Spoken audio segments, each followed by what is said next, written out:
So guys हम लोग start करने जा रहे हैं कंपनीज एक्ट 2013।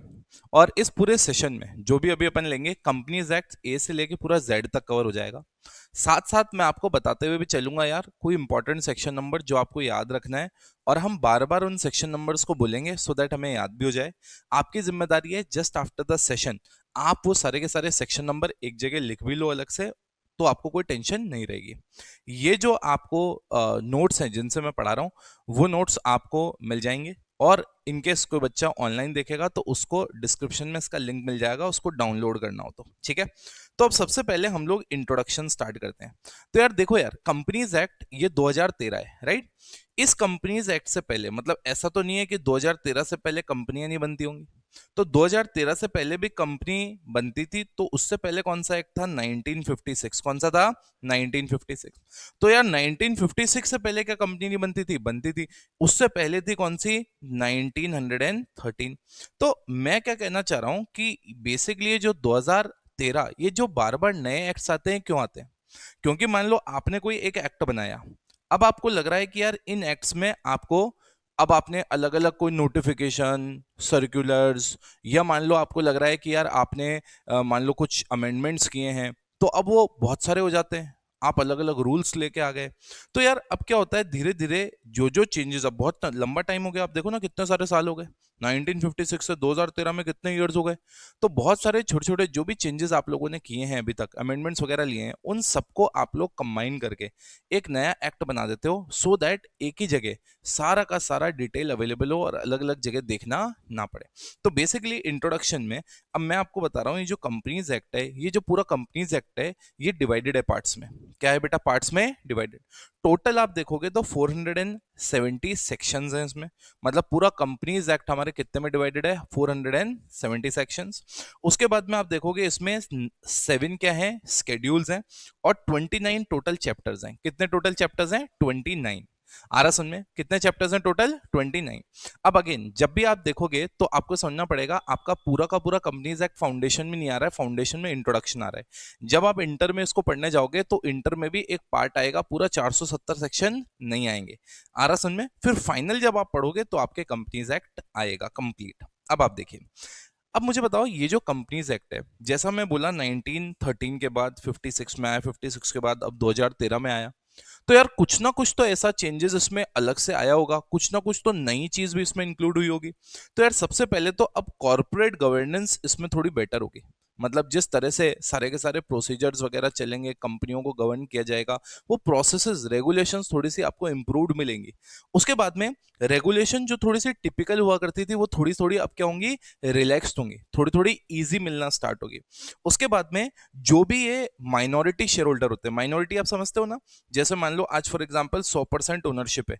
अब किसी के पास मान लो बहुत कम स्टेक है, 0.5% स्टेक है, ठीक है। अब आप सोचो ना, जिस बंदे के पास कंपनी में मेजोरिटी है इसका मतलब वो तो फिर कुछ भी करेगा, माइनॉरिटी का क्या हो जाएगा बेटा? नुकसान। तो धीरे धीरे जो भी माइनॉरिटी शेयर होल्डर होते हैं 2013 में उन माइनॉरिटी शेयर होल्डर का भी क्या किया? इंटरेस्ट का थोड़ा ध्यान रखा और उनको भी थोड़ा सा स्ट्रेंथन किया। ऐसा नहीं हो कि वो सिर्फ ऐसा हो जो मेजोरिटी शेयर होल्डर कर रहे हैं उसको फॉलो करते हुए रह जाएं। थोड़ा थोड़ा उनकी राइट्स को प्रोटेक्ट करने के लिए भी इसमें कुछ दिया गया है।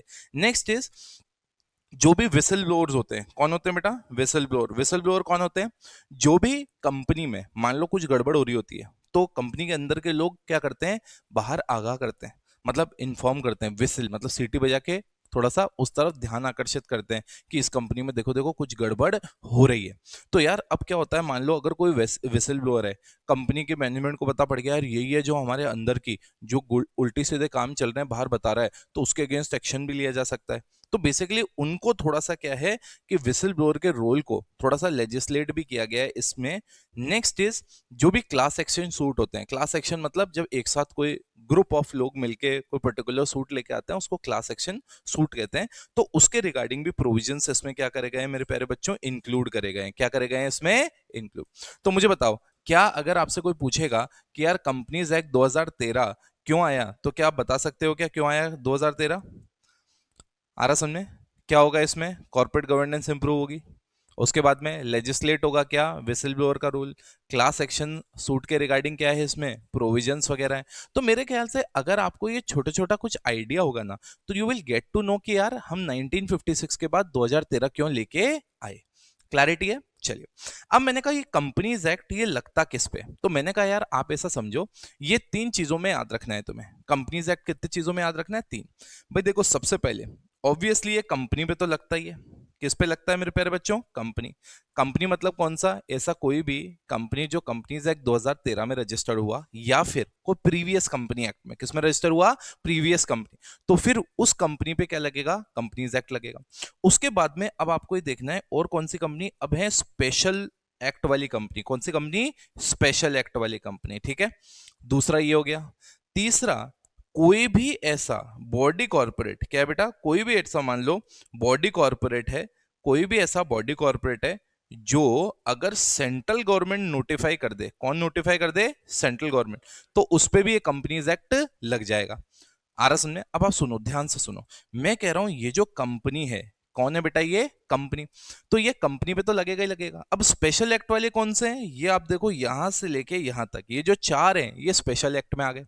कौन कौन से स्पेशल एक्ट में आ गए, सबसे पहले इंश्योरेंस कंपनीज, कौन सी आ गई, इंश्योरेंस कंपनी। फिर कौन सी आ गई, बैंकिंग कंपनीज। उसके बाद में जो लोग किसमें एंगेज्ड हैं, जनरेशन और सप्लाई ऑफ इलेक्ट्रिसिटी, मतलब इलेक्ट्रिसिटी कंपनीज। आ रहा समझ में। और चौथा, और कोई अगर स्पेशल एक्ट कंपनी है तो, और कोई क्या है, स्पेशल एक्ट। आप समझना मैं क्या कहना चाह रहा हूं, मैं कहना चाह रहा हूं जैसे मान लो भी इंश्योरेंस कंपनी है, तो इंश्योरेंस कंपनी के लिए एक अलग से एक्ट है, इंश्योरेंस एक्ट। क्या है बेटा, एक इंश्योरेंस एक्ट है, या जिसको आईआरडीए एक्ट भी आप कह सकते हो। तो बेसिकली इंश्योरेंस एक्ट या आईआरडीए एक्ट जो है, उसमें बेसिकली इन कंपनीज के रिगार्डिंग स्पेसिफिक प्रोविजंस है। क्या है, स्पेसिफिक प्रोविजन।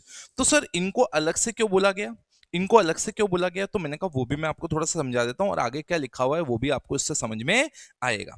देखो, अगर मैं कहूं कि जैसे मान लो, मैं सबसे एग्जांपल लेता हूं बेस्ट, बैंकिंग रेगुलेशन एक्ट। किसका लेता हूं, बैंकिंग रेगुलेशन एक्ट, ठीक है।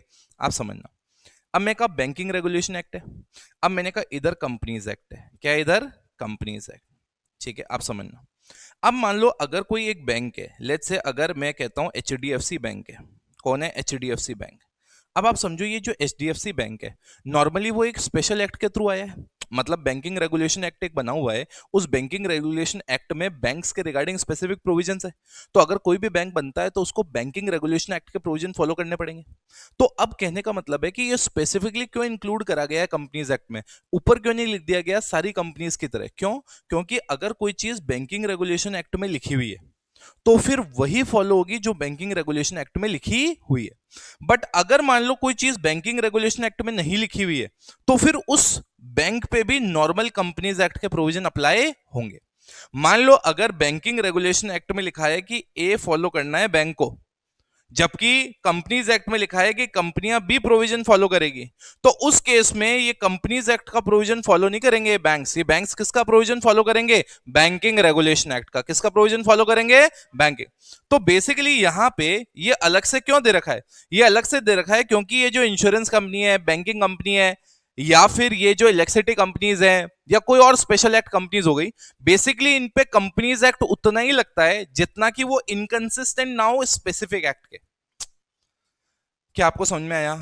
मान लो अगर फॉर एग्जांपल कंपनीज एक्ट में कुछ चीज लिखी हुई है बट बैंकिंग रेगुलेशन एक्ट में कुछ नहीं लिखा हुआ, तो कंपनीज एक्ट फॉलो करना पड़ेगा उन लोगों को। बट अगर बैंकिंग रेगुलेशन एक्ट में स्पेसिफिकली कुछ अलग से बोल रखा है और कंपनीज एक्ट में कुछ अलग से दिया हुआ है, तो कंपनीज एक्ट फॉलो नहीं करना, आपको क्या फॉलो करना है, स्पेशल एक्ट, मतलब जो बैंकिंग रेगुलेशन एक्ट है। दिमाग में गया। तो मैंने क्या कहा, अगर तुमसे कोई पूछ ले कि यार ये कंपनीज एक्ट किस पे अप्लाई होता है, ये तीन चीजें ध्यान रखनी है। किस पे अप्लाई होता है, हर वो कंपनीज जो कि कंपनीज एक्ट में रजिस्टर्ड है या फिर प्रीवियस कंपनी लॉ में रजिस्टर्ड है। दूसरा स्पेशल एक्ट, स्पेशल एक्ट में कितने आ गए, चार। कौन से, insurance, banking, electricity and special act company. And the last is, third वाला क्या है, सेंट्रल गवर्नमेंट कोई भी चीज नोटिफाई करके कोई भी बॉडी कॉर्पोरेट पे बता सकती है कि इस बॉडी कॉर्पोरेट पे क्या लगेगा, कंपनीज एक्ट एप्लीकेबल होगा। मुझे बताओ कि अपने दिमाग में सेट है ये, पक्का। तो हमने एप्लीकेबिलिटी देख लिया, हमने ये देख लिया। अब हम आते हैं कंपनीज, कंपनी क्या होती है। अब देखो यार, ये सबको पता होना चाहिए कि कंपनी डिफाइंड है सेक्शन 2 क्लॉज 20 में। कहां डिफाइंड है, सेक्शन 2 क्लॉज 20 में। तो सेक्शन 2 क्लॉज 20 में पूरी की पूरी कंपनीज एक्ट क्या है बेटा, डिफाइन है, मतलब कंपनीज एक्ट क्या, सॉरी कंपनी डिफाइन है। तो अब ये सेक्शन नंबर तुम्हें याद होने चाहिए। अब इसमें क्या लिखा है, कंपनी क्या होती है, company means a company incorporate under this act और any other previous company law. मतलब अगर देखो सिंपल सी बात है, कंपनी को कंपनी बनने के लिए रजिस्ट्रेशन कराना पड़ता है और रजिस्ट्रेशन मैंडेटरी है, जो हम आगे वाले पार्ट में पढ़ेंगे भी। तो जिसको भी अगर मैं कह रहा हूं कंपनी है, इसका मतलब सेक्शन 2 क्लॉज 20 क्या बोलता है, कंपनी कौन है, कंपनी मतलब ऐसी कंपनी जो कि इनकॉर्पोरेटेड है किसमें, कंपनीज एक्ट 2013 या फिर प्रीवियस कंपनी लॉज में, तो वो क्या हो गई मेरे प्यारे बच्चों, कंपनी। अब मैंने कहा यार जब मैं कंपनी की बात करता हूं तो कंपनी में अगर आप देखोगे तो यहां पे कंपनी एक सेपरेट लीगल एंटिटी होती है, क्या होती है, सेपरेट लीगल एंटिटी। अब मैं इसके लिए आपको एग्जांपल देता हूं, ये देखो Macaura versus Northern Assurance Company Limited का एक केस लॉ है। अब ये केस लॉ क्या कहता है, सिंपल है कि यार जो कंपनी, अगर कंपनी एक सेपरेट लीगल एंटिटी है तो कंपनी जो भी प्रॉपर्टी वगैरह करती होल्ड करती है या कोई भी कॉन्ट्रैक्ट करती है तो कंपनी अपने खुद के नाम से करती है। तो ये जो केस लॉ है, इस केस लॉ में क्लियर है कि भैया ये जो मकाउरा है इसने क्या किया कि एक इंश्योरेंस ले ली, क्योंकि ये जिस कंपनी में ये मकाउरा था ऑलमोस्ट सारे शेयर किसके पास थे, इसके पास ही थे। तो इसने कहा यार अगर कोई चीज कंपनी की है मतलब वो मेरी है, क्योंकि सारे शेयर किसके पास हैं, मेरे पास। तो उसने क्या किया कि इंश्योरेंस खुद के नाम पे ले ली। फिर जब कल को नुकसान हुआ और वो इंश्योरेंस कंपनी के पास पैसे मांगने गया तो मना कर दिया इंश्योरेंस कंपनी ने। इंश्योरेंस कंपनी ने कहा तुम इंश्योरेंस कैसे ले सकते हो, क्योंकि इंश्योरेंस का प्रिंसिपल होता है कि आपका इंश्योरेबल इंटरेस्ट होना चाहिए। तो वो तो कह रहे हैं यार ये तो प्रॉपर्टी कंपनी की है, कंपनी मालिक है। अरे वो कह रहा है भाई कंपनी के सारे शेयर तो मेरे पास हैं। तो भैया क्या बोला इसमें, कंपनी की एक सेपरेट लीगल एंटिटी होती है, भले ही आपके पास सारे शेयर क्यों ना हो, बट कंपनी एक separate legal entity. Next is perpetual succession, किसी के जीने मरने से कोई फर्क नहीं। 800, 150, 200, 300 सालों से बहुत सारी कंपनीज है जो चली आ रही हैं, तो ऐसा है क्या कि उसमें जो शेयर होल्डर थे उनकी कभी डेथ नहीं हुई, हुई ना यार। बट किसी के आने और नहीं जाने से कंपनी में कोई फर्क नहीं पड़ता, कंपनी चलती रहती है। नेक्स्ट इज कंपनी तीन तरह की लाइबिलिटी के साथ बन सकती है। या तो कंपनी बन सकती है किसके साथ, limited liability company. Limited liability मतलब अगर मान लो एक शेयर है और वो शेयर लेट्स से 10 रुपीज का है, कितने रुपीज का है, 10। तो अगर आपने कल को अभी तक जो पे किया है, आपका पेड अप कितना है, लेट्स से आपने पे किया अभी 6 रुपया, तो आपकी लाइबिलिटी लिमिटेड है। कितने तक लिमिटेड है, आपकी जो अनपेड कॉल है, अनपेड कैपिटल है, जो आपकी अनपेड कैपिटल है टुवर्ड्स वैल्यू ऑफ शेयर्स, वो कितनी है, 4। तो आपके पास 4 रुपए की मैक्सिमम लाइबिलिटी पर शेयर आपके ऊपर आ सकती है। तो आप देख सकते हो ये लाइबिलिटी कौन सी हो गई, लिमिटेड। वहीं कंपनी जो है वो गारंटी से भी लिमिटेड हो सकती है। किससे लिमिटेड हो सकती है, गारंटी। इसका मतलब मेमोरेंडम जब बनता है तो मेमोरेंडम में लिखा हुआ जाता है कि हर एक मेंबर कितने की गारंटी दे रहा है, हर एक मेंबर क्या दे रहा है, कितने रुपए की गारंटी दे रहा है। तो बेसिकली आप ज्यादा से ज्यादा वो जो पैसा लिखा हुआ है उतना ही उनसे मंगा सकते हो, और ये पैसा भी आप तब मंगा सकते हो जब कंपनी की वाइंडिंग अप हो रहा हो। क्या हो रहा हो, winding. Third is unlimited liability. Unlimited liability आप समझते हो, अनलिमिटेड लाइबिलिटी मतलब क्या होता है कि भैया लाइबिलिटी की लिमिट नहीं है। अरे हाँ या ना, मतलब अगर कल को एंड में कंपनी को जरूरत पड़ी तो आप पर्सनल एसेट भी बेचे जा सकते हैं। नेक्स्ट इज कंपनी एक आर्टिफिशियल लीगल पर्सन होती है। अरे यार आपकी और मेरी तरह नेचुरल पर्सन नहीं है। अब कॉमन सील का पॉइंट देखो यार, इसमें भी बच्चा कई बार कंफ्यूज होता है। मैं आपको बता दूं कॉमन सील अब आजकल ऑप्शनल हो गई है, पहले कंपलसरी होती थी, आजकल क्या हो गई है, ऑप्शनल। तो अगर मान लो कोई कंपनी के पास कॉमन सील है, क्या है, कोई कंपनी के पास कॉमन सील, तो यार कॉमन सील है तो कंपनी जो भी डॉक्यूमेंट होगा उस पर कॉमन सील ऑथेंटिकेट कर देगी, तो पता पड़ जाएगा कि कंपनी अपने बिहाफ पे काम कर रही है। बट अगर मान लो कल को कोई डॉक्यूमेंट है, कल को क्या है, कोई भी डॉक्यूमेंट है, कोई भी डॉक्यूमेंट है, कोई भी डीड है, कुछ भी है, अगर कल को कंपनी के पास कॉमन सील नहीं है तो कंपनी के पास दो ऑप्शन है। या तो कंपनी क्या कर सकती है, उस डॉक्यूमेंट पे अगर दो डायरेक्टर्स उसको ऑथेंटिकेट कर देंगे, कितने डायरेक्टर्स, दो, तो वो डॉक्यूमेंट वैलिडेट हो जाएगा। मतलब कहने का मतलब है कंपनी के बिहाफ पे एग्जीक्यूट हो सकता है। या फिर अगर मान लो दो डायरेक्टर नहीं तो फिर एक डायरेक्टर और प्लस जो कंपनी सेक्रेटरी है वो, इन दोनों में से आप कोई भी तरीका अगर फॉलो कर सकते हो अगर कंपनी के पास कोई कॉमन सील नहीं है। क्या आपके दिमाग में सेट हो गया, बोलो दिमाग में गया। ये देखो सेम यही लिखा हुआ है। क्या लिखा है? Companies act 2015 has made the common seal optional. अब देखो, in case the company does not have a common seal, in case the company does not have what? Common seal. अगर कंपनी के पास कॉमन सील नहीं है तो authorisation कैसे होगा? दो डायरेक्टर या फिर एक डायरेक्टर और एक कंपनी सेक्रेटरी। क्या आपके दिमाग में सेट हो गया ये मैं क्या कह रहा हूं? क्या आपके दिमाग में गया अपन क्या बात कर रहे हैं? पक्का अच्छे से आ रहा है तुम्हें मैं क्या बोल रहा हूं? चलिए, अब मैंने कहा इसके बाद में, यहां तक की कहानी समझ में आई। इसके बाद में गाइस आती है कॉर्पोरेट व्हील की थियरी। किसकी थियरी आती है? कॉर्पोरेट व्हील की। कॉर्पोरेट व्हील की थियरी आती है। कॉर्पोरेट व्हील की थियरी क्या है आप समझो। मैंने कहा नॉर्मली, अब जैसे इसमें ये सोलोमन वर्सेस सोलोमन वाला केस क्या है, सबसे प्रेवलेंट है कि यार एक केस है सोलोमन वर्सेस सोलोमन। इसमें क्या होता है, ये सोलोमन पहले प्रोप्राइटर में धंधा कर रहा होता है, फिर ये अपना धंधा किसको ट्रांसफर कर देता है? कंपनी को। और इस कंपनी में जो शेयर होल्डर होते हैं वो सारे इसकी फैमिली वाले होते हैं।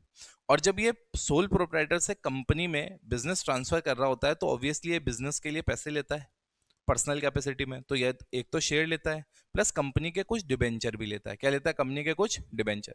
अब कंपनी क्या होती है? बैंकरप्ट हो जाती है। कंपनी क्या हो जाती है? बैंकरप्ट।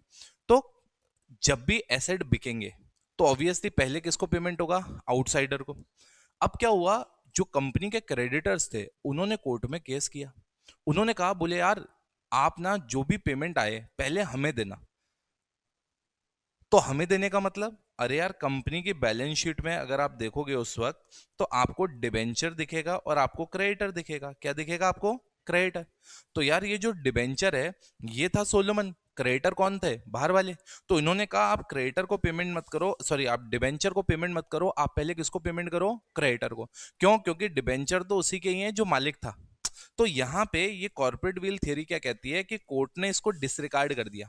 कोर्ट ने कहा कि नहीं भैया ऐसा नहीं है। भाई कॉर्पोरेट व्हील का मतलब यही है, हमें मतलब नहीं है कि कंपनी के पीछे मेंबर्स कौन है।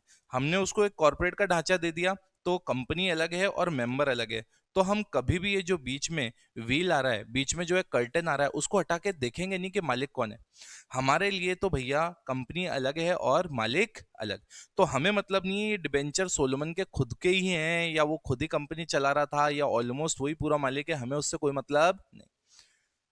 तो कॉर्पोरेट व्हील आ गया, इसका मतलब कंपनी अलग है और मेंबर अलग। तो इसका मतलब है अब यहाँ पे ये जो मेंबर हैं कभी भी कोर्ट ये बीच में से पर्दा उठा के देखेगा नहीं, एक्सेप्ट सम एक्सेप्शंस जो हम आगे डिस्कस करेंगे।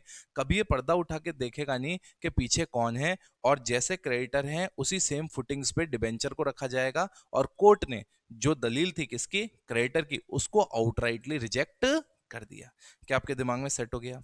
अब देखो लिफ्टिंग ऑफ कॉर्पोरेट व्हील, मैं आपको बोला था एक्सेप्शन, इसका मतलब कौन कौन से ऐसे केसेस हैं जहां पे कोर्ट ये कॉर्पोरेट व्हील की थियरी को रिजेक्ट कर देता है और एक्चुअली आइडेंटिफाई करता है कि पीछे कौन है। जैसे सबसे पहले आप देखो, फॉर एग्जाम्पल अगर कंपनी है अलग अलग, जैसे फॉर एग्जाम्पल ये केस लो जो मैंने आपको यहाँ पे रेफरेंस दिया है उसमें सिंपल सा है। अगर मान लो एक कंपनी है, ठीक है, एक कंपनी है, अगर उस कंपनी के सारे शेयर होल्डर लेट्स से एक ऐसी कंट्री के हैं जिससे हमारी लड़ाई चल रही है, जिससे हमारी क्या चल रही है? लड़ाई। अब भले ही ये कंपनी हमारे इंडिया में ही क्यों ना रजिस्टर हो, बट अगर इसमें सारे शेयर होल्डर कहाँ के हैं? एक को छोड़ के अगर बाहर के हैं, और दूसरी एक कंपनी है इंडिया की, दूसरी एक कंपनी कौन सी है? इंडिया की। अब ये इंडिया वाली कंपनी क्या कह रही है कि ये जो कॉन्ट्रैक्ट इस कंपनी के साथ किया है दूसरी कंपनी के साथ, लेट्स से मैं ये ए कंपनी मानता हूँ और ये कौन सी कंपनी मानता हूँ? बी। तो ये जो इंडिया वाली बी कंपनी है, भारत, बी मतलब क्या हो गया? भारत। तो ये जो बी कंपनी है, ये बी कंपनी कह रही है हम हमारे कॉन्ट्रैक्ट के ऑब्लिगेशन को पूरा नहीं करेंगे। तो ए कंपनी ने कोर्ट में केस डाला।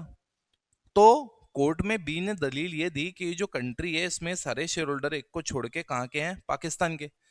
इसका मतलब आज अगर इंडिया और पाकिस्तान की लड़ाई हो जाती है तो बोले यार हम लोग इस कंट्री को अगर कल को इस कंपनी को पेमेंट करते हैं तो ये सारा पैसा किनके शेयर होल्डर के पास जाएगा?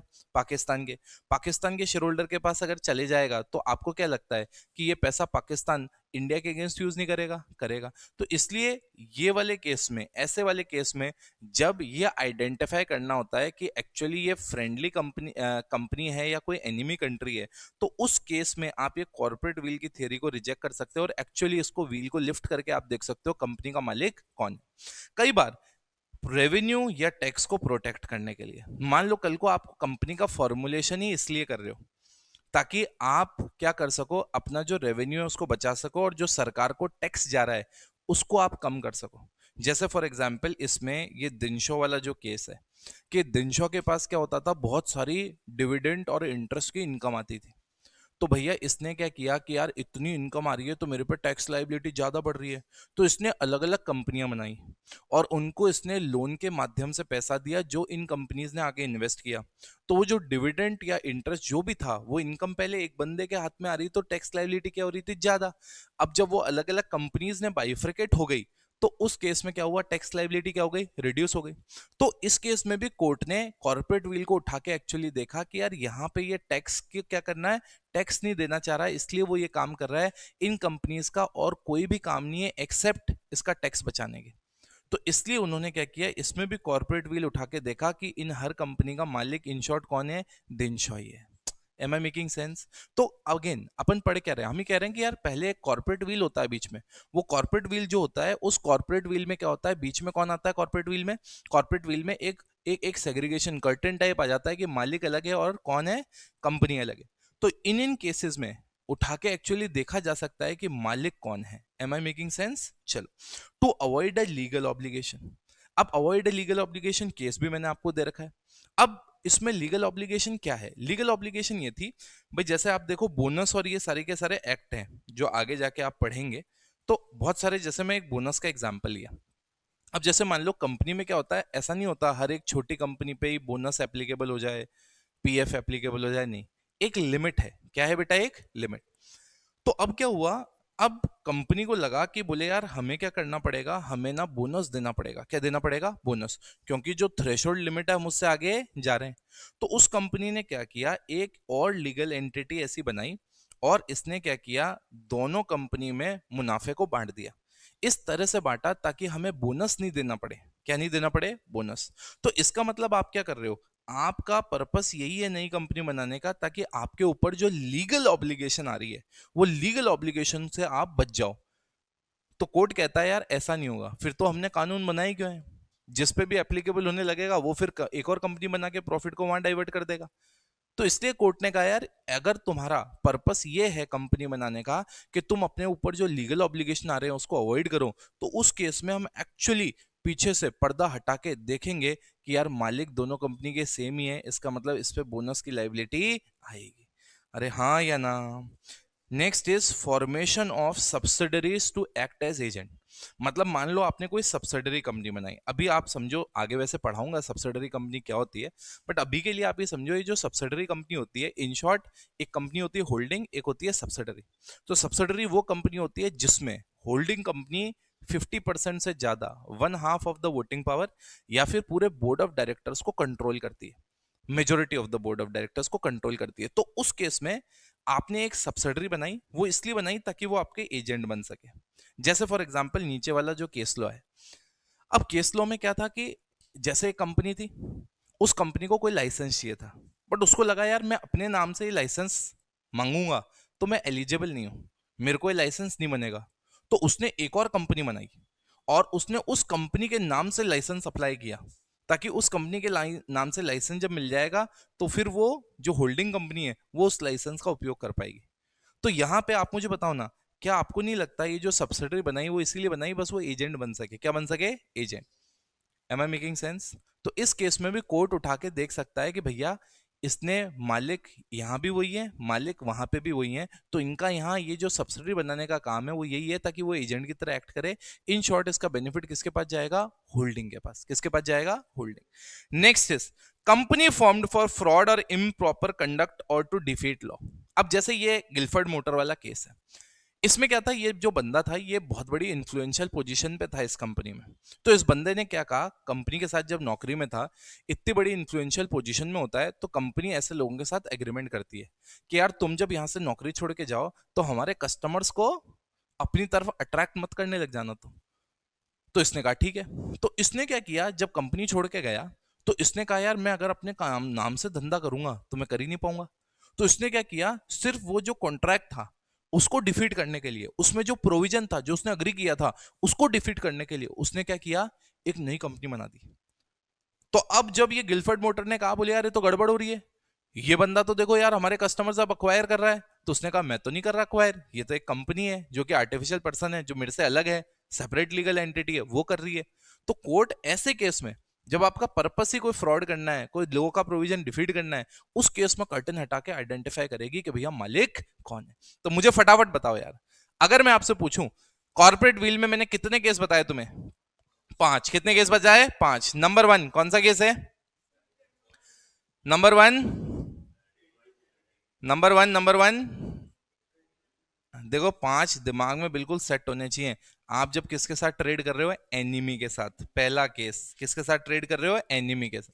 नंबर 2 आपका ऑब्जेक्ट क्या है? रेवेन्यू या टैक्स को, तो उसको कम करना, मतलब उसको प्रोटेक्ट करना। नेक्स्ट इज लीगल ऑब्लिगेशन को आप क्या करना? अवॉइड करना।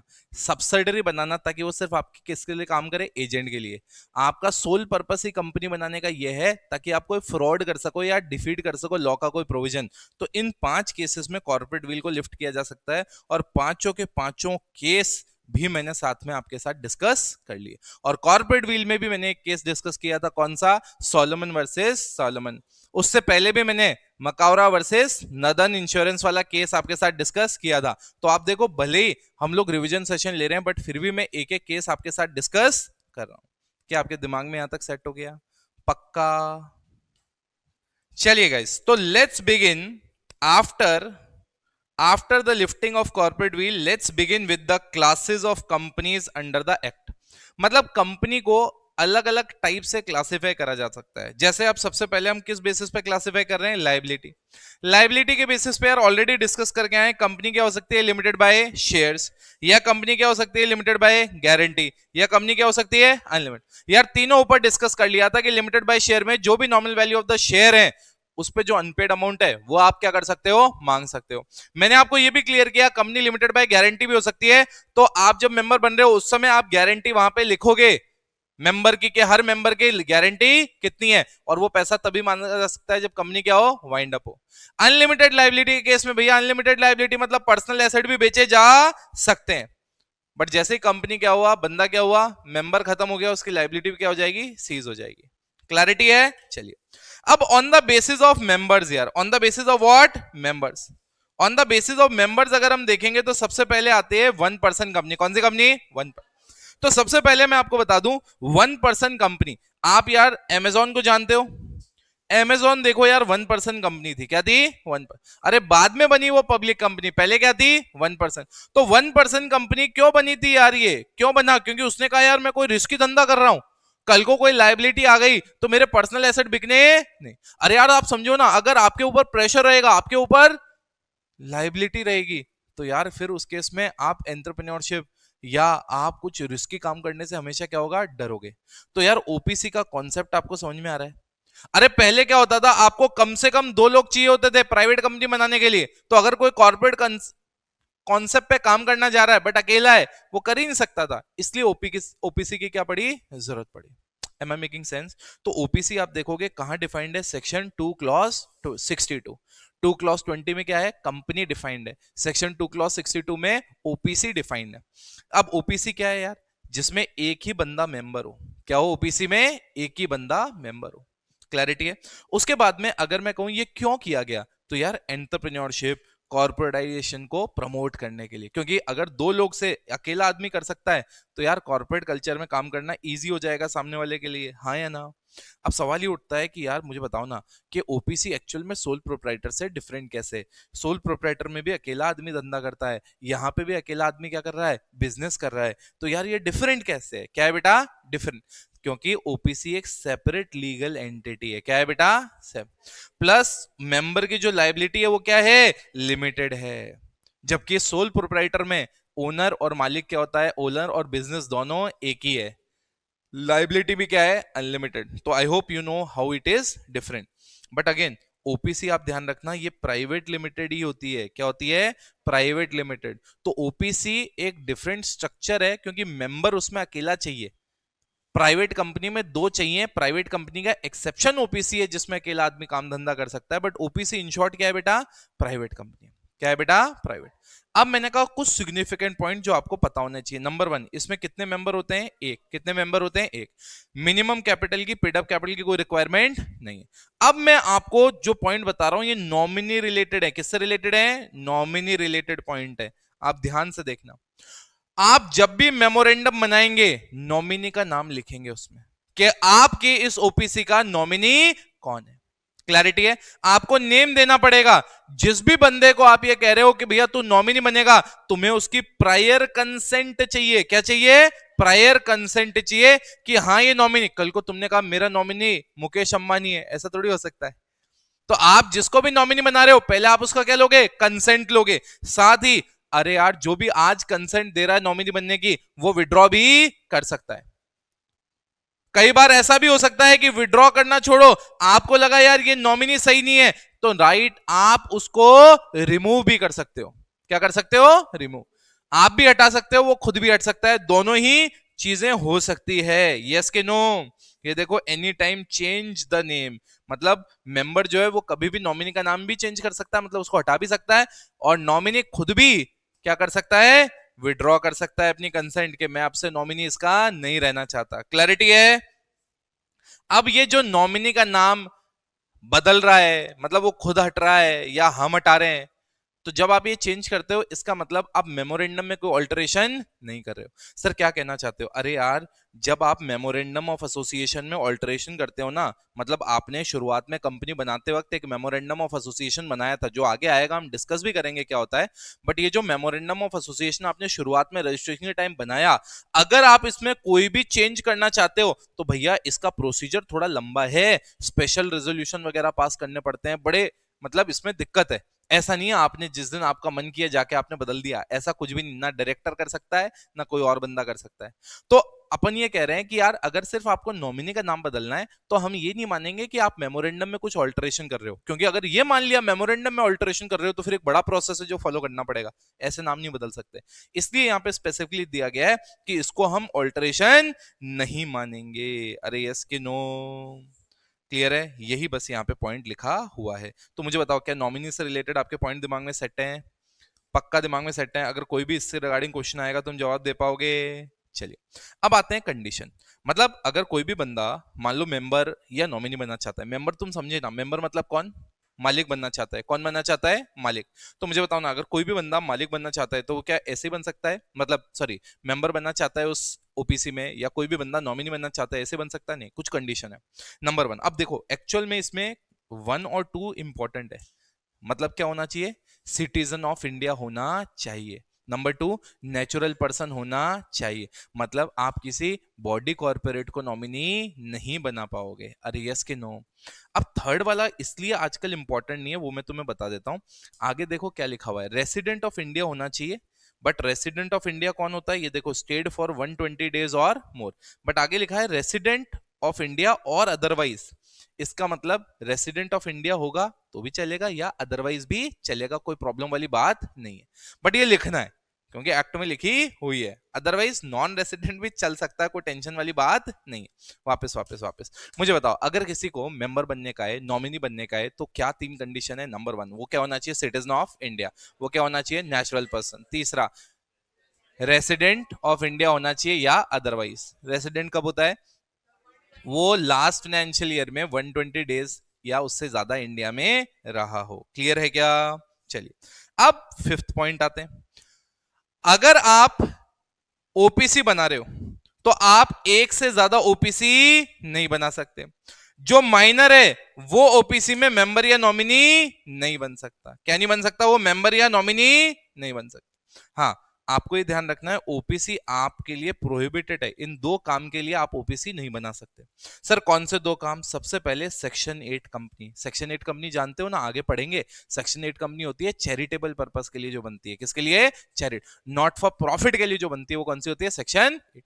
सर ऐसा क्यों, अरे यार आप सोचो ना, क्यों ओपीसी का कॉन्सेप्ट क्यों आया, ताकि एंटरप्रेन्योरशिप बढ़ सके। तो यार चैरिटेबल पर्पस के लिए ओपीसी थोड़ी बनाए, तो इसलिए मना कर रखा है कि भैया तुम ओपीसी वाले ओपीसी बना रहे हो तो तुम किस काम में धंधा नहीं करोगे, चैरिटेबल। उसके बाद में non banking financial investment activity, मतलब अगर आपने ओपीसी बनाई और ओपीसी बना के अब आप लोगों की कंपनी में इन्वेस्ट कर रहे हो, तो भी आप उसके लिए ओपीसी नहीं बना सकते। अरे यार ओपीसी इसलिए दे रखा है, तुम्हारे दिमाग में कोई आइडिया है, तुम्हें कोई रिस्क लेनी है, और तुमने ओपीसी बना ली ताकि तुम और किसी के यहां इन्वेस्ट करो, उसमें तुम्हारी रिस्क ना आए, ये थोड़ी है। तो इसलिए आप ना तो सेक्शन 8 कंपनी बना सकते हो, प्रोहिबिटेड है ओपीसी के लिए, तुम non banking financial investment activities के लिए भी ओपीसी नहीं बना सकते। दिमाग में सेट है? ओके। एक चीज ध्यान रखना, बच्चे कंफ्यूज होते हैं। मैं बोला मेंबर एक होता है, क्या होता है? मेंबर एक। मेंबर मतलब कौन हो गया? मालिक की बात हो रही है। बट इस कंपनी में डायरेक्टर एक से ज्यादा हो सकते हैं। अरे डायरेक्टर कौन होते हैं? जो मैनेजमेंट देखते हैं। क्या देखते हैं? मैनेज। तो number of director in OPC can be more than 1। क्या आपके दिमाग में चला गया? पक्का? तो मुझे बताओ ना, क्या ओपीसी हमारे दिमाग में सेट हो गया? ओपीसी कौन से सेक्शन में डिफाइंड है? Section 2 clause 62। मुझे बताओ ना, प्राइवेट कंपनी कौन से सेक्शन में डिफाइंड है? 2 क्लॉज 20। कहां पे? 2 क्लॉज 20। अब मैं क्या बोला, अब हम आते हैं सेकंड टाइप। अभी हमने ओपीसी पढ़ डाला, क्या पढ़ डाला? ओपीसी। अब हम किस पे आ रहे हैं? Private company. किस पे आ रहे हैं? प्राइवेट। मुझे बताओ ना, प्राइवेट कंपनी मतलब क्या होती है? प्राइवेट कंपनी मतलब एक ऐसी कंपनी जिसमें जिसमें जो भी prescribed paid up share capital है वो हो, और उसके आर्टिकल में ये तीन चीजें होनी चाहिए। उसके आर्टिकल में क्या होना चाहिए? ये तीन चीजें होनी चाहिए। नंबर 1, वो रिस्ट्रिक्ट करना चाहिए। क्या करना चाहिए? रिस्ट्रिक्ट। वो क्या करना चाहिए? लिमिट करना चाहिए, और साथ ही उसको प्रोहिबिट भी करना चाहिए। रिस्ट्रिक्शन किस चीज का होना चाहिए? रिस्ट्रिक्शन होना चाहिए ट्रांसफर के, कोई भी अपना शेयर किसी को ऐसे ही ट्रांसफर नहीं कर सकता। लिमिट मतलब ऐसी कंपनी में जो लिमिट है मेंबर की वो किससे ज्यादा नहीं होगी? 200 से ज्यादा नहीं हो। प्रोहिबिट करेगा कि आप पब्लिक से पैसा नहीं ले सकते।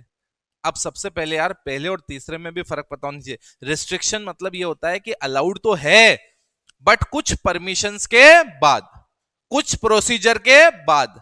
प्रोहिबिशन मतलब अलाउड ही नहीं। तो मैं कह रहा हूं कि प्राइवेट कंपनी वो कंपनी होती है, सबसे पहले प्राइवेट कंपनी वो कंपनी होती है जो कि जिसमें specified paid up share capital हो, prescribed paid up share capital हो, और उसके आर्टिकल ऑफ एसोसिएशन में जो उनका इंटरनल डॉक्यूमेंट होता है उसमें तीन चीजें हो: रिस्ट्रिक्शन और ट्रांसफर ऑफ शेयर्स का, लिमिट हो कि 200 से ज्यादा मेंबर नहीं होंगे, साथ ही प्रोहिबिशन हो कि पब्लिक से आप पैसा रेज नहीं कर सकते। तो वो कौन सी कंपनी बनेगी? प्राइवेट। अब अगेन ये प्रैक्टिकल क्वेश्चन आ सकता है, ये इंपॉर्टेंट है। ये 200 नंबर काउंट करोगे, 200 मेंबर काउंट करोगे, उसमें कभी भी अगर मान लो एक शेयर को ए और बी दोनों मिलके होल्ड करते हैं, तो वो दो अलग आदमी नहीं मानोगे, आप क्या मानोगे? एक ही। अगर कोई आपकी कंपनी में कोई एम्प्लॉयमेंट में है बंदा और उसके पास शेयर्स हैं, उसमें भी काउंट नहीं करोगे। मान लो कोई पुराना बंदा था जो आपके एम्प्लॉयमेंट में जब था, जब आपने उसको शेयर दिए थे, कंपनी छोड़ने के बाद भी उसके पास वो शेयर है, तो उस बंदे को भी आप काउंट नहीं करोगे। Am I making sense? क्या आपके दिमाग में गया प्राइवेट कंपनी क्या होती है? क्या ओपीसी दिमाग में गया? क्या आपके प्राइवेट कंपनी दिमाग में आया? तो अब अपन इसके रिगार्डिंग इंपॉर्टेंट पॉइंट करते हैं। अभी कोई minimum paid up capital requirement इसमें नहीं है। प्राइवेट कंपनी में मेंबर्स कम से कम कितने होते हैं? 2। बट ओपीसी एक्सेप्शन है, उसमें कितना होता है? 1। आगे हम अभी स्मॉल कंपनी पढ़ेंगे। क्या पढ़ेंगे? Small company. आरएस में क्या पढ़ेंगे? स्मॉल। तो स्मॉल कंपनी में अगर आप देखोगे तो वो भी एक प्राइवेट कंपनी होती है। क्या होती है? प्राइवेट कंपनी होती है। Next is OPC can be formed only as what? Private company. RS में अब अगेन सर एक बात बोलो ना, सर ये देखो कंपनी बनाई इन्होंने, ओपीसी बनाई इन्होंने, प्राइवेट कंपनी बनाई इन्होंने, पब्लिक कंपनी बनाई, सबसे पहले ये करते क्यों हैं आरएस में? फिर अब ये कह रहे हैं प्राइवेट कंपनी के अंडर स्मॉल कंपनी भी आती है, तो ऐसा क्यों कर रहे हैं? यार आप समझो ना, कंपनीज एक्ट में बहुत सारे कंप्लाइंसेस हैं। क्या है? बहुत सारे कंप्लाइंसेस। कंप्लाइंसेस का मतलब क्या होता है कि आपको ये चीजें फॉलो करनी पड़ेंगी। तो आप देखो ना, अगर एक बहुत बड़ी कंपनी है उस पर आप बहुत सारी जिम्मेदारियां डालोगे तो वो कर पाएगी पूरा, बट अगर एक प्राइवेट कंपनी है तो वो इतनी सारी जिम्मेदारियां पूरी नहीं कर पाएगी, तो उसको कुछ ना कुछ रिलैक्सेशन होगा। क्या होगा? कुछ ना कुछ रिलैक्सेशन। स्मॉल कंपनी ऐसी कंपनी है जो प्राइवेट कंपनियों में भी और छोटी कंपनी है, तो इसके पास और ज्यादा रिलैक्सेशन होगा। अरे यस के नो यार?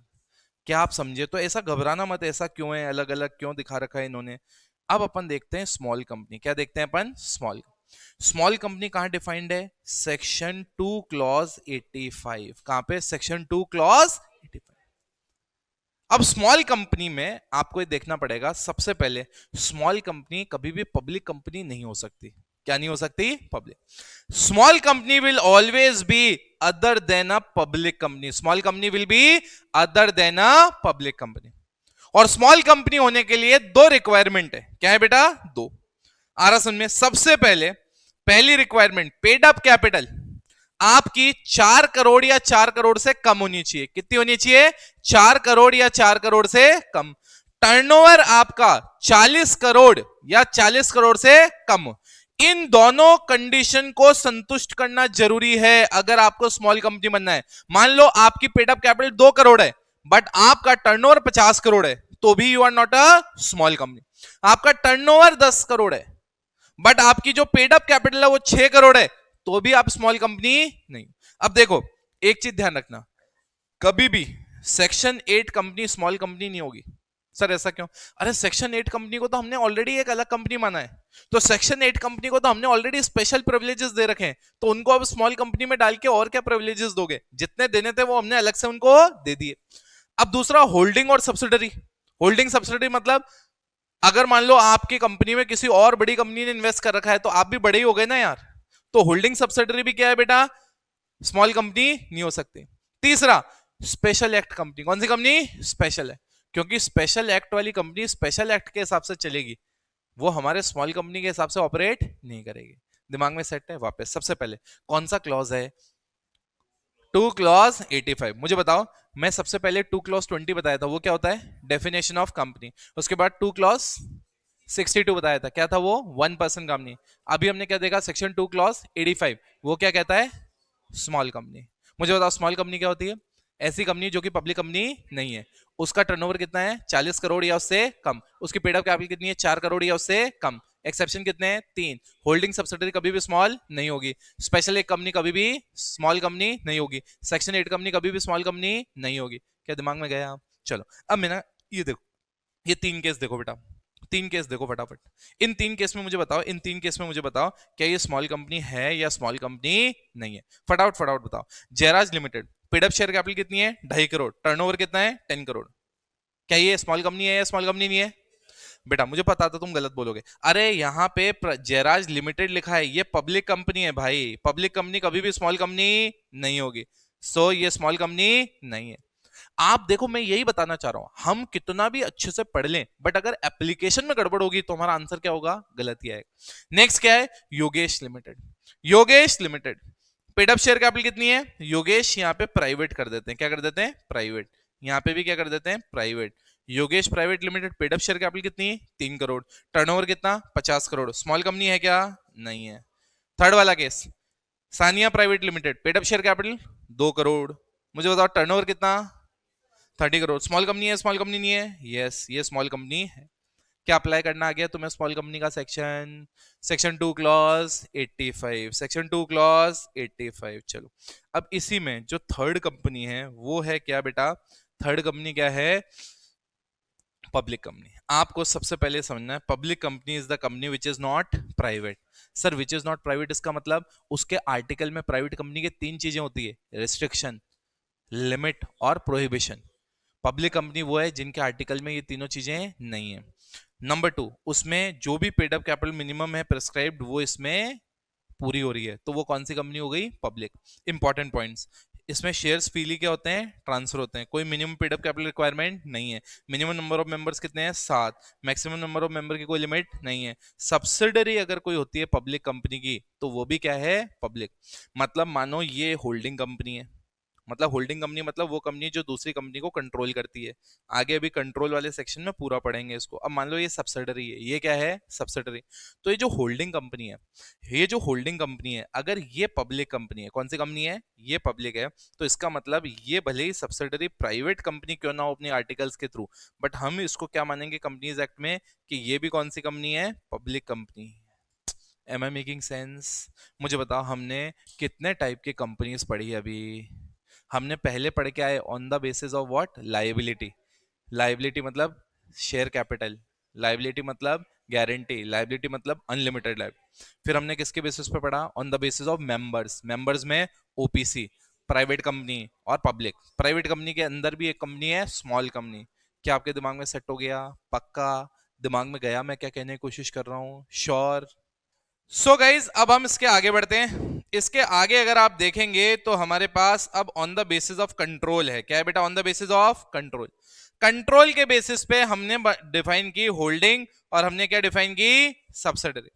आप समझो अगर एक कंपनी है, जैसे मान लो ये होल्डिंग है एच लिमिटेड और ये यहां पे है एस लिमिटेड मतलब सब्सिडरी।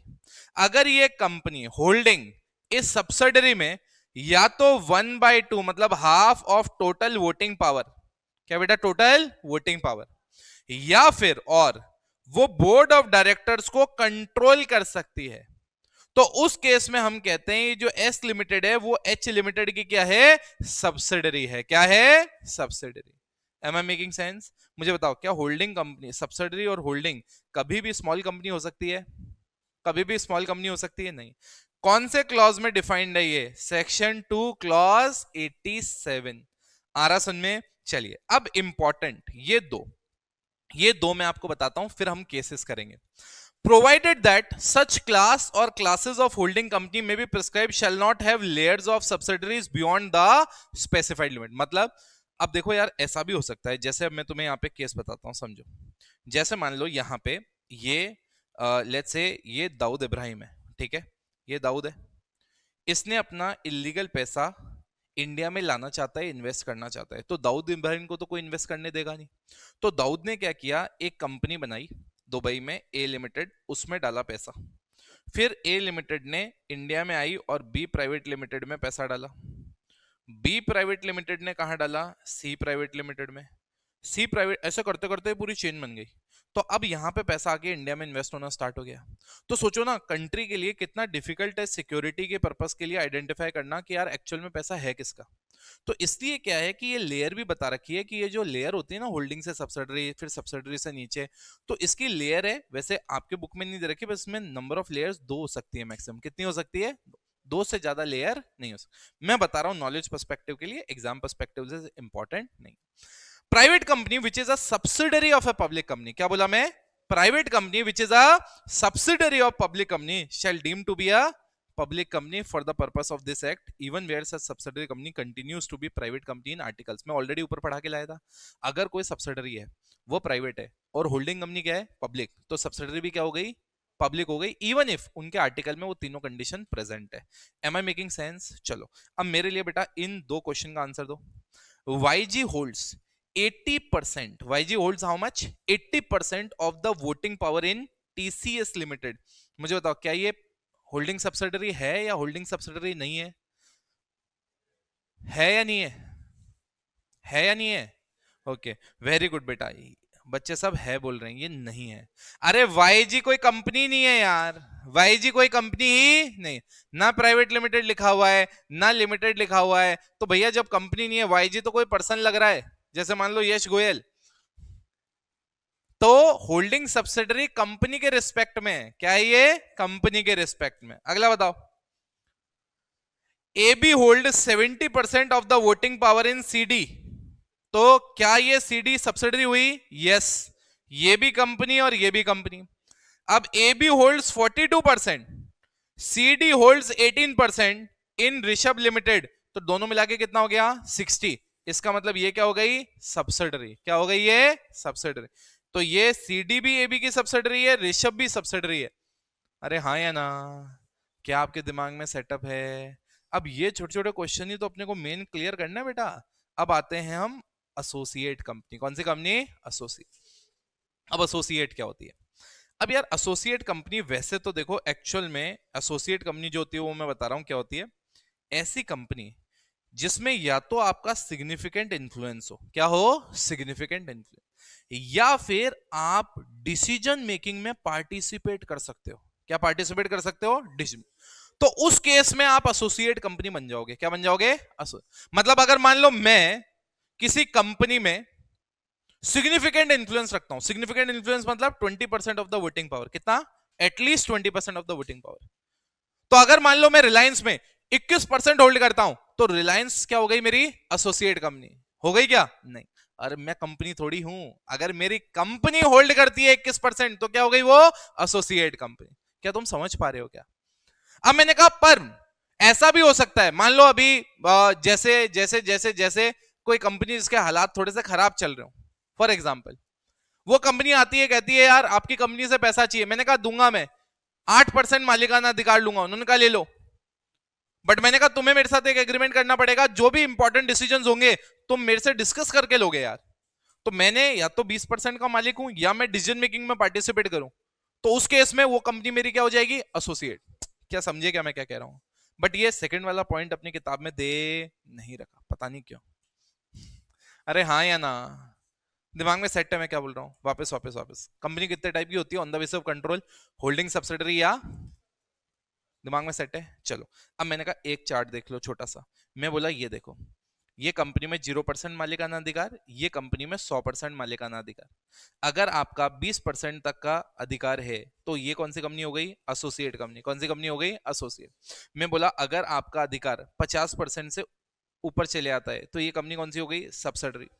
अगर मान लो 100% ही आप ही उसमें ओन करते हो तो फिर वो हो गई होली ओन्ड सब्सिडरी। क्या हो गई? होली, पूरा का पूरा ही आप ही ओन करते हो। अरे यस कि नो? तो कल को ये शब्द आए तो घबराने का नहीं, इनके मतलब दिमाग में सेट होने चाहिए। क्या दिमाग में सेट हो गया ये? चलिए, on the basis of access to capital, एक होती है लिस्टेड कंपनी, एक होती है अनलिस्टेड। अरे यार लिस्टेड कंपनी वो होती है जिसकी कोई भी सिक्योरिटी, जरूरी नहीं है शेयर्स, यहां पे लिखा है एनी, कहां गया? एनी, मतलब आपके डिबेंचर भी अगर रिकॉग्नाइज स्टॉक एक्सचेंज में लिस्टेड है तो भी आप क्या हो? लिस्टेड। तो कल को क्वेश्चन आ जाए कि डिबेंचर लिस्ट हो रखे हैं इस कंपनी के, शेयर्स नहीं, तो क्या ये लिस्टेड है? यस ये लिस्टेड है। कोई भी सिक्योरिटी लिस्टेड हो तो क्या बन जाएगी? लिस्टेड। अदरवाइज वो क्या रहेगी मेरे प्यारे बच्चों? अनलिस्टेड। क्या रहेगी? अनलिस्टेड। इसमें तो कोई डिफिकल्टी वाली बात ही नहीं थी। अब आओ फटाफट अदर कंपनीज देख लेते हैं। क्या देख लेते हैं? Other company. अदर कंपनीज, सबसे पहले गवर्नमेंट कंपनी। इंपॉर्टेंट है बेटा, ये जिन जिन के नीचे मैं केसेस लिखवा रहा हूं ना वो सब इंपॉर्टेंट है, और मैं इसलिए केस बताना चाह रहा हूं ताकि तुम आइडेंटिफाई कर लो कि यार ये क्यों है, कैसे है और कहां से है। तो सेक्शन 2 क्लॉज क्या आ गया? 45। सेक्शन 2 क्लॉज क्या आ गया? 45। क्या कहता है ये? गवर्नमेंट कंपनी कौन है? तो मैंने कहा गवर्नमेंट कंपनी में देखो, गवर्नमेंट कंपनी में दो कंपनी गवर्नमेंट हो सकती है, या तो C1, या तो ये कंडीशन सेटिस्फाई हो जाए, या ये जो नीचे दे रखी है C2, ये कंडीशन सेटिस्फाई हो जाए।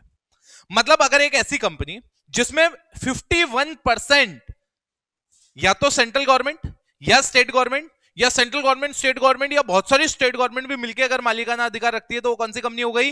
Government company. कौन सी कंपनी हो गई? गवर्नमेंट। तो ये C1 है, क्या है बेटा? C1। तो पहले केसेस में C1 को हम जस्टिफाई करते हैं। मैंने कहा यहां देखो, Rajasthan government hold 70% of the voting power, मतलब राजस्थान गवर्नमेंट कौन सी हो गई? State government. स्टेट गवर्नमेंट कितना होल्ड करती है? 70%। तो ये क्या हो गई? ये तानिया लिमिटेड क्या हो गई? Government company. कौन सी कंपनी हो गई? Government company. Second case, central government hold 60%। अब ये कौन सी गवर्नमेंट हो गई? Central government. सेंट्रल गवर्नमेंट 60%, आराधना लिमिटेड में ये कौन सी कंपनी हो गई? Government company. दिमाग में सेट है? Next, Rajasthan government holds 35%, central government holds 30% of its voting power in S limited. तो यार दोनों गवर्नमेंट मिला के कितना होल्ड कर रही है? 65। 51% से ज्यादा है, इसका मतलब ये भी कौन सी कंपनी हो गई? Government company. क्या दिमाग में गया? अब मैंने कहा ये 3 केस करने के बाद वापस हमें ऊपर जाना पड़ेगा C2 पे। C2 दिख रहा है? C2 कंडीशन नंबर 1 तो यूज कर लिया आपने। C2 क्या कहता है सुनो। C2 कहता है this section includes a company which is a subsidiary of such government company. क्या बोला मैं? Subsidiary of such government company. अब आप देखो ना केस नंबर 4, राजस्थान गवर्नमेंट कितना होल्ड करती है यहां पे? 35%। सेंट्रल गवर्नमेंट कितना होल्ड करती है? 30%। तो 35 और 30% मिला के कितना हो गया? 65%। तो 65% होल्ड करती है एस लिमिटेड में। क्या ये गवर्नमेंट कंपनी है? अरे एस लिमिटेड गवर्नमेंट कंपनी है ना यार, दोनों मिला के 51 से ज्यादा है। बट ये जो पी लिमिटेड है इसमें एस लिमिटेड कितना होल्ड करती है? इसका मतलब एस लिमिटेड एक गवर्नमेंट कंपनी है, गवर्नमेंट कंपनी 50% से ज्यादा होल्ड कर रही है किसी कंपनी में, तो वो कंपनी क्या हो गई? गवर्नमेंट कंपनी की सब्सिडरी। और ये C2 ये तो कहता है company which is a subsidiary of a government company is also a government company. तो ये पी लिमिटेड भी क्या हो गई मेरे प्यारे बच्चों? Government company. क्या हो गई? गवर्नमेंट। क्या दिमाग में गया मैं क्या कह रहा हूं? अब मैंने कहा इसके बाद नेक्स्ट पांचवा केस। कौन सा केस? पांचवा। Rajasthan government holds how much? 15%। Central government holds how much? 30%। तो मुझे बताओ 15 और 30 कितना हुआ? ऊपर एस लिमिटेड था, एस लिमिटेड गवर्नमेंट कंपनी है, and that holds 15% in M limited. मुझे बताओ क्या ये एम लिमिटेड गवर्नमेंट कंपनी है या गवर्नमेंट कंपनी नहीं है?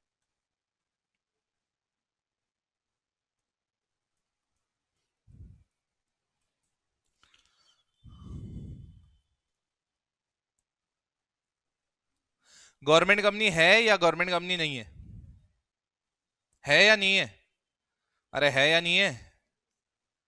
गवर्नमेंट कंपनी नहीं है। C1 को आइडेंटिफाई करो। C1 क्या कहती है? 51% गवर्नमेंट ओन करनी चाहिए। गवर्नमेंट तो कितना ओन कर रही है? सिर्फ 45%। तो 51 से क्या है? कम। दूसरी कंडीशन कहती है गवर्नमेंट कंपनी की क्या होनी चाहिए? सब्सिडरी। तो यहां पे गवर्नमेंट कंपनी है एस लिमिटेड, पर उस वो कितना ओन करती है? सिर्फ 15%। तो गवर्नमेंट कंपनी की सब्सिडरी भी नहीं है, इसलिए ये गवर्नमेंट कंपनी नहीं है। बेटा जो भी प्रोविजन है उसको दिल से पढ़ना पड़ेगा, तभी एग्जाम में तुम आंसर दे पाओगे। नहीं तो पता है तुम्हें लगेगा मैं पढ़ तो रहा हूं, मैं रीड भी मारता हूं, बट मुझे एग्जाम में सवाल नहीं होते। Am I making sense? पक्का दिमाग में गया? चलिए, अब मैंने कहा let's try to understand about foreign company. क्या बेटा? Foreign company. अब देखो फॉरेन कंपनी मतलब एक ऐसी कंपनी जो कि इनकॉर्पोरेट हुई है इंडिया के बाहर। इनकॉर्पोरेट मतलब रजिस्टर हुई है इंडिया के बाहर। इट मींस एनी कंपनी और body corporate incorporated outside India. क्या बोला मैं? Outside India. बट विच, उसका क्या है? उसका क्या है? दो कंडीशन, दो condition. Which has a place of business in India, या तो खुद या किसी एजेंट के थ्रू।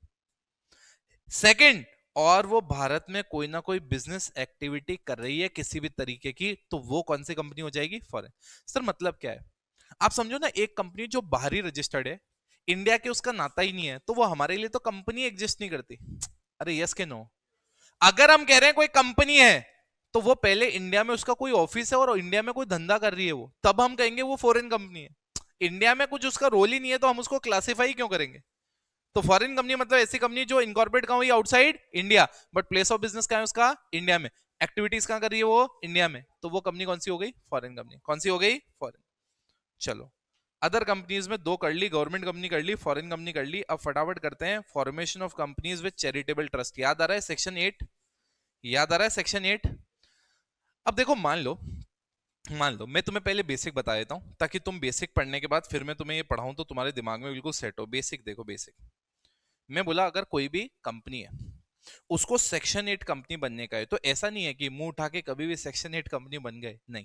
आज जैसे प्राइवेट कंपनी बनती है, ओपीसी बनती है, वैसे कोई भी मुंह उठा के सेक्शन 8 कंपनी नहीं बना सकता। वो कंपनी क्या करेगी? वो सेक्शन 8 कंपनी क्या करेगी? वो सेंट्रल गवर्नमेंट को अप्लाई करेगी। सेंट्रल गवर्नमेंट को क्या करेगी? अप्लाई, कि भैया मुझे सेक्शन 8 कंपनी बनने का है, तुम मुझे परमिशन दे दो। जब सेंट्रल गवर्नमेंट को लगेगा सब सही है, तो उसको लाइसेंस मिलेगा। क्या मिलेगा? लाइसेंस।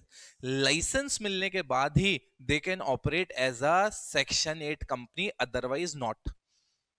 समझ में आया मैं क्या बोला? मैं कहा लाइसेंस मिला then only they can operate as a section 8 company, otherwise they can not operate. अब सवाल ये उठता है, सर ये जो कंपनी बन गई फिर सेक्शन 8, ये कैसी कंपनी होती है? क्या ये प्रोसेस समझे पहले? अब मैं बोला ये जो कंपनी होती है इसकी लाइबिलिटी लिमिटेड होती है। क्या होती है इसकी? Liability limited. साथ में इस कंपनी को ना सफिक्स नहीं लगाना। सफिक्स मतलब जो एंड में आता है। एक तो होता है प्रीफिक्स, नाम से पहले, जब सीए बनोगे तो नाम के पहले सीए लगेगा तुम्हारे। एक होता है सफिक्स नाम के एंड में। तो कंपनी के एंड में लगता है ना प्राइवेट लिमिटेड, लिमिटेड। तो सेक्शन 8 कंपनी को लगाना नहीं पड़ता। सर ऐसा क्यों? क्योंकि अगर सेक्शन 8 कंपनी भी प्राइवेट लिमिटेड या लिमिटेड लगाएगी तो लोगों को ये लगेगा यार ये तो बिजनेस करने वाली कोई एंटिटी है, धंधा करने वाली कोई एंटिटी है। अरे यस कि नो यार? तो इसलिए इनको ये एग्जेम्पशन दे रखा है। क्या दे रखा है? एग्जेम्पशन। मानो ये जो कंपनी है, ये कंपनी को लाइसेंस कब देगी सरकार? लाइसेंस तब देगी जब इसका ऑब्जेक्ट नॉट फॉर प्रॉफिट होगा। कोई बिजनेस को, कोई साइंस को प्रमोट करना, कोई चैरिटेबल पर्पस को प्रमोट करना, स्पोर्ट्स एक्टिविटीज को प्रमोट करना, वो क्या हो गया? अब ये ऑब्जेक्ट से कल को कोई प्रॉफिट आता है, क्या आता है? कोई प्रॉफिट। वो प्रॉफिट वापस इसी ऑब्जेक्ट को अचीव करने में लगना चाहिए। आ रहा समझे? जो भी प्रॉफिट आ रहा है, ये प्रॉफिट आप एज अ डिविडेंड नहीं बांट सकते। डिविडेंड आप समझते हो ना, ओनर्स को नहीं बांट सकते आप। किसको नहीं बांट सकते? ओनर्स को। आ रहा समझ में? क्लियर है? अब जब ये सेंट्रल गवर्नमेंट लाइसेंस देती है तो बहुत सारे टर्म्स एंड कंडीशंस भी डालती है। क्या डालती है? बहुत सारे टर्म्स। ये टर्म्स एंड कंडीशंस के साथ लाइसेंस मिलते हैं टीएनसी के साथ। ऐसा नहीं है कि ठीक है आपको लाइसेंस देना था, दे दिया, काम खत्म हो गया, ऐसा नहीं होगा। टर्म्स एंड कंडीशंस जिसके साथ अटैच होती हैं। क्या अटैच होती हैं? Terms and condition. क्या दिमाग में गया? पक्का? अब मैं रीड करवाऊंगा तो तुम्हें अच्छा लगेगा। देखो section 8 company which are number 1 formed किसके लिए? इन सब पर्पसेस के लिए। ये जो कंपनीज हैं इसका प्रॉफिट हमेशा किस में अप्लाई होगा? इसके ऑब्जेक्ट के लिए। ये जो कंपनी है प्रोहिबिटेड है कि ये डिविडेंड बांट नहीं सकते। आई होप अब ये दो वर्ड भी आपको समझ में आते हैं। रिस्ट्रिक्ट मतलब और प्रोहिबिट मतलब। प्रोहिबिट मतलब मना है, अलाउड ही नहीं। चलो नेक्स्ट। उसके बाद में अब power of central government to grant the license. अब ये मैं ऑलरेडी आपको बता चुका हूं कि सेंट्रल गवर्नमेंट क्या करती है बेटा? लाइसेंस ग्रांट करती है। अब मैं इसके आगे वाला पार्ट अभी तुम्हें मैं नहीं बताया। क्या बोला मैं? आगे वाला पार्ट तुम्हें अभी नहीं बताया। आगे वाला पार्ट है ये जो फ्रॉड हो रहा, मान लो अगर कोई लाइसेंस दिया, सेंट्रल गवर्नमेंट ने लाइसेंस दिया, तो क्या सेंट्रल गवर्नमेंट ये जो लाइसेंस है इसको रिवोक कर सकती है क्या? क्या सेंट्रल गवर्नमेंट इस लाइसेंस को रिवोक कर सकती है क्या? क्या इस लाइसेंस को वापस छीन सकती है क्या? तो मैंने कहा यस। अगर मान लो सेक्शन 8 की जो आपकी टर्म्स एंड कंडीशंस थी आपने वो वॉयलेट कर दी। क्या कर दी आपने? वो वॉयलेट। आपने ये जो सेंट्रल गवर्नमेंट क्या कहता है, आपको जब लाइसेंस दिया था तो कुछ टर्म्स एंड कंडीशंस आप पे लगाई थी, आपने वो टर्म्स एंड कंडीशंस तोड़ दी, या फिर आपने कोई फ्रॉड कर दिया। क्या कर दिया? कोई फ्रॉड। तो उस केस में सेंट्रल गवर्नमेंट आपका लाइसेंस छीन सकती है। बट छीनने से मतलब जो आपका लाइसेंस होगा वो छीनने से पहले वो तुम्हें क्या देगी? एक मौका देगी आपको, मतलब मौका देगी, आपको सुनेगी, एक अपॉर्चुनिटी देगी और आपको सुनेगी कि यस आपका लाइसेंस हम छीन रहे हैं, बताओ जो हमारे पास रीजन है वो गलत है क्या? तुम प्रूव करो कि तुम इनोसेंट हो अगर हमारा लाइसेंस तुम चाहते हो कैंसिल ना हो। अब सवाल ये उठता है, मानो अगेन मैं वापस नोट्स पे ले आता हूं, ये जो कंडीशंस है ये कंडीशंस थी जिसमें हम रिवोक कर सकते हैं। क्या कर सकते हैं? हम रिवोक कर सकते हैं। क्या आपके दिमाग में सेट हो गया? पक्का? अब रिवोक करने के बाद होगा क्या? अपने नाम के आगे लिमिटेड या प्राइवेट लिमिटेड अब आपको लगाना पड़ेगा। अब लाइसेंस छीनने से पहले तुम्हें नोटिस भी दिया जाएगा, तुम्हें अपॉर्चुनिटी टू बी हर्ड भी दी जाएगी। Am I making sense guys? अब कई बार मान लो ये रिवोक कर दिया लाइसेंस। अब रिवोक कर दिया तो यार ये जो तुम्हारी कंपनी है सेक्शन 8 वाली, इस कंपनी के पास एसेट और लाइबिलिटी भी होंगे। तो कई बार सरकार ऐसा भी करती है, सेंट्रल गवर्नमेंट पब्लिक इंटरेस्ट में, कौन से इंटरेस्ट में? पब्लिक इंटरेस्ट में कई बार ऐसा भी बोल देती है कि यार या तो क्या करो इसको वाइंड अप कर दो। क्या कर दो? इसको वाइंड अप। या ऐसा कह देगी कि एक काम करो इसको अमालगमेट कर दो। अमालगमेट मतलब दूसरी कंपनी जिसका सेम ऑब्जेक्ट है। मान लो आपने कोई अस्पताल खोल रखा था तो अस्पताल में आपके पास एक्सरे मशीन और ये सब होगी, तो आप क्या करो किसी दूसरे अस्पताल में मर्ज करवा दो इसको। अरे हाँ या ना? तो कई बार सेंट्रल गवर्नमेंट आपका जब लाइसेंस हटाएगी तो पब्लिक इंटरेस्ट में उसको लगता है तो वो ऐसा कुछ काम भी कर सकती है। क्या आपके दिमाग में गया मैं क्या बोल रहा हूं? उसके बाद में पेनल्टी और पनिशमेंट। अगर तुमने सेक्शन 8 को कॉन्ट्रवेन किया तो कंपनी के ऊपर 10 लाख से लेके 1 करोड़ तक की पेनल्टी लगेगी। ऑफिसर जो भी होगा उसमें 25,000 से लेके 25 लाख तक की पेनल्टी लगेगी। क्या आपके दिमाग में सेट है बेटा? पक्का दिमाग में गया मैं क्या बोल रहा हूं? श्योर? अब मैंने कहा इसके बाद अपन आते हैं किस पे? Important points. क्या बेटा? इंपॉर्टेंट। सेक्शन 8 कंपनी जैसे नॉर्मल कंपनी को 21 डेज का क्लियर नोटिस देना पड़ता है कोई भी मीटिंग बुलानी होती है, तो इनको कितने दिन का नोटिस देना है? सिर्फ 14 डेज। कितने दिन का? 14। अब अगेन जो रिक्वायरमेंट है मिनिमम नंबर ऑफ डायरेक्टर्स की, इंडिपेंडेंट डायरेक्टर्स की, वो इनमें अप्लाई नहीं होती। आपको nomination and remuneration committee, share holder relationship committee, ये सब बनाने की जरूरत नहीं होती।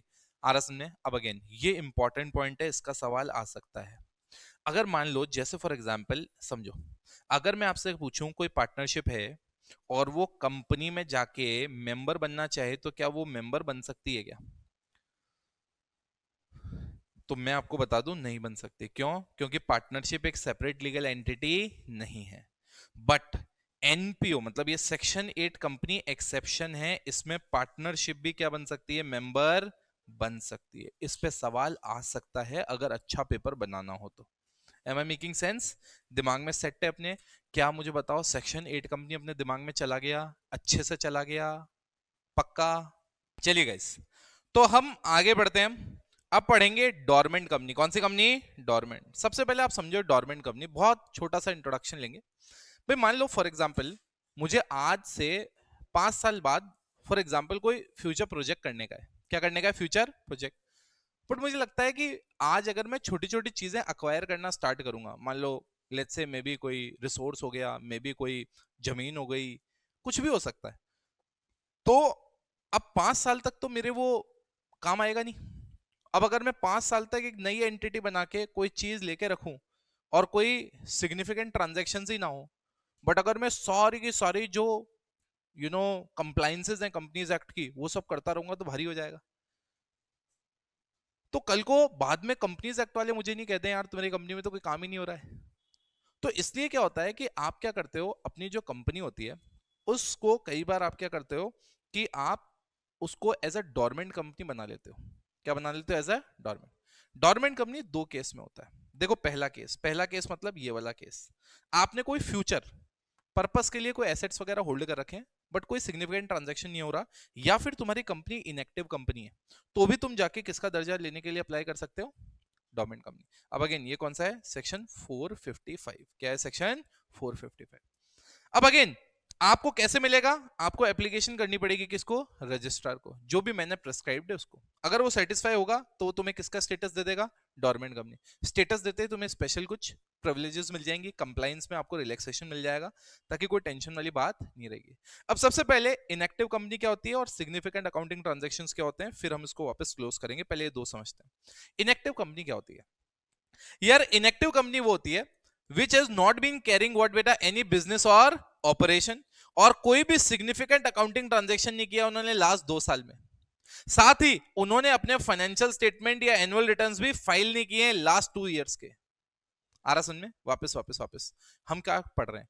मैं कह रहा हूं कि अगर कोई कंपनी डोरमेंट कंपनी का स्टेटस लेना चाहती है तो ये दो कंडीशन में से संतुष्ट होनी चाहिए। पहली, या तो आपने कोई एसेट्स वगैरह फ्यूचर ट्रांजैक्शंस के लिए होल्ड कर रखे हैं, या फिर आप कौन सी कंपनी हो? इनएक्टिव। इनएक्टिव कंपनी कौन सी होती है? जिसने लास्ट 2 साल से अपने financial statement annual returns file नहीं किए, या लास्ट 2 साल के उनका कोई बिजनेस या कोई ऑपरेशंस नहीं है, तो कौन सी कंपनी हो गई? इनएक्टिव।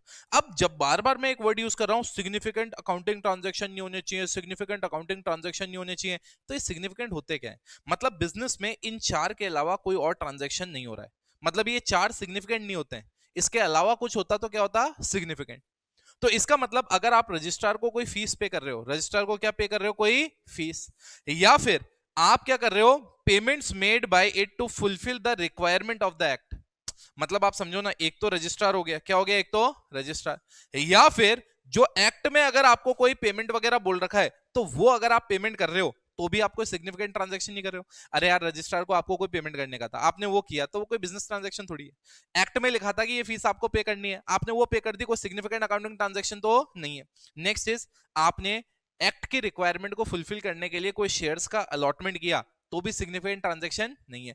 जो भी आपको बोला गया था कि ऑफिस और रिकॉर्ड्स मेंटेन करने के लिए आपको ऑफिस मेंटेन करना होता है, एक रिकॉर्ड मेंटेन करना होता है, आप उसको मेंटेन करने के लिए अगर कोई पेमेंट कर रहे हो तो भी वो सिग्निफिकेंट ट्रांजैक्शंस नहीं है। वापस वापस वापस मैं क्या बोला? मैं कौन सी कंपनी की बात कर रहा हूं यहाँ पे? डोरमेंट। डोरमेंट कंपनी के लिए आपको किसको अप्लाई करना रहेगा? रजिस्ट्रार को, जो भी प्रेस्क्राइब फॉर्म है। अब कौन है जो डोरमेंट कंपनी के लिए एलिजिबल रहता है? भैया ऐसे कोई बिजनेस जो फ्यूचर किसी ट्रांजैक्शन के लिए एसेट्स वगैरह या बिजनेस ऑपरेशंस के लिए एसेट होल्ड कर रहे हैं, या फिर कोई इनएक्टिव कंपनी। इनएक्टिव कंपनी क्या होती है बता दी मैंने। अब मैं ये एंड में ये बताना चाह रहा हूँ सिग्निफिकेंट ट्रांजैक्शन क्या होता है। इन चार ट्रांजैक्शन को छोड़ के सारे क्या है? सिग्निफिकेंट। आरओसी को पेमेंट किया, रजिस्ट्रार को पेमेंट किया, सिग्निफिकेंट नहीं है। एक्ट के अंदर कुछ लिखा हुआ था, वो पेमेंट किया, सिग्निफिकेंट नहीं है। थर्ड इज अलॉटमेंट किया शेयर्स का ताकि एक्ट की रिक्वायरमेंट फुलफिल हो सके, सिग्निफिकेंट नहीं है। लास्ट इज पेमेंट किया ताकि ऑफिस और रिकॉर्ड आप मेंटेन कर सको, सिग्निफिकेंट ट्रांजैक्शन नहीं है। क्या आपके दिमाग में सेट है? ये पक्का दिमाग में जा रहा है? अब मैंने कहा भैया दो छोटी छोटी और कंपनीज बची हैं, फिर हमारी ये सारी टाइप ऑफ कंपनीज खत्म हो जाएगी। पहली कंपनी है निधि कंपनी। क्या है बेटा? निधि कंपनी।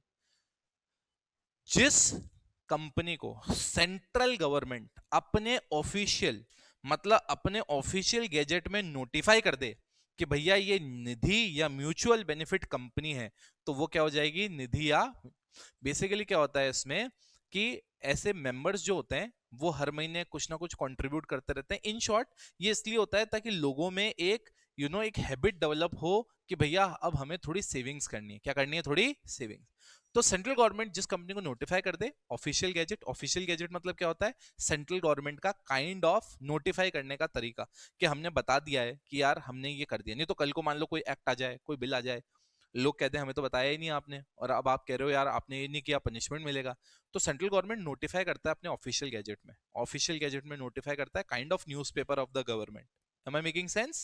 अब last is the public financial institution. अब पब्लिक फाइनेंशियल इंस्टीट्यूशन क्या होता है? इन इंस्टीट्यूशंस को हम क्या रिगार्ड करेंगे? Public financial institutions. क्या रिगार्ड करेंगे? Public finance. पहले कंडीशन बाद में पढ़ेंगे, पहले हम देख लेते हैं कौन कौन से हैं यार। सबसे पहले एलआईसी, सबसे पहले क्या है? एलआईसी। उसके बाद में यहाँ पे है IDFC, infrastructure development finance company. उसके बाद में यूटीए, स्पेसिफाइड कंपनी, जो कहां पे रेफर्ड हो? Unit trust of India act में। या फिर सेंट्रल गवर्नमेंट किसी को नोटिफाई कर दे, आरएस में बाद में रिपील हो गया था, बट सेंट्रल गवर्नमेंट ने 1956 के अंडर अगर सेक्शन 4A 2 में अगर इसने कुछ बता रखा है, नोटिफाई कर रखा है, तो वो कंपनी भी क्या हो जाएगी? पीएफआई हो जाएगी। और कोई भी ऐसा जो सेंट्रल गवर्नमेंट आरबीआई के कंसल्टेशन के बाद नोटिफाई कर दे, वो कौन सा हो जाएगा? Public financial institution. Public financial institution ऐसे ही नहीं बनते हैं ये, दो कंडीशंस होती हैं। कितनी कंडीशंस होती हैं? दो। दो कंडीशन क्या है? नंबर वन, वो जो इंस्टीट्यूशन है वो किसी सेंट्रल या स्टेट एक्ट के थ्रू आना चाहिए। किसके थ्रू आना चाहिए? सेंट्रल या स्टेट। साथ ही उसमें कम से कम 50%, मतलब 51% किसका होना चाहिए? सेंट्रल गवर्नमेंट या स्टेट गवर्नमेंट्स का। तभी वो क्या बन सकता है? पीएफआई। क्या बन सकता है? पीएफआई। अदरवाइज वो पीएफआई नहीं बनेगा। मुझे बताओ, क्या आपके दिमाग में सेट हो गया? क्या आपके दिमाग में टाइप ऑफ कंपनीज पूरी की पूरी सेट हो गई? आप देखो कितनी सारी कंपनीज है, हमने एक एक कंपनी को जितना ड्यू वेटेज चाहिए था वो हम लोगों ने दिया। Am I making sense? But again, जैसे अभी अपन पढ़ तो रहे हैं क्विकली सारा, बट ये याद तभी रहेगा जब ये आज का आज ही हम कवर करेंगे। अगर आज 3 दिन का गैप आ गया तो ये याद नहीं रहे। प्लस पर्पसली याद करना, जैसे मैंने कहा सिग्निफिकेंट अकाउंटिंग ट्रांजैक्शंस क्या होते हैं, तुम्हें माइंड को ट्रेन करना पड़ेगा। ये 4 ट्रांजैक्शन बताए थे सर ने, इसके अलावा सारे सिग्निफिकेंट है, इसका मतलब ये सारे सिग्निफिकेंट नहीं है। हमने कहा यार गवर्नमेंट कंपनी क्या होती है, वो 5 केस जो पड़े दिमाग में होने चाहिए कि यार स्मॉल कंपनी हमने पढ़ी, हमने ओपीसी के सारे प्रोविजन पढ़े। पर्पसली तुम्हें याद रखना पड़ेगा। ऐसा नहीं सोच सकते कि यार ठीक है मैंने पढ़ लिया अपने आप याद रह जाएगा, नहीं। You have to try to recollect, then only you will be able to remember. बाकी जो अंडरस्टैंडिंग पार्ट था वो मैं आपको समझा दिया।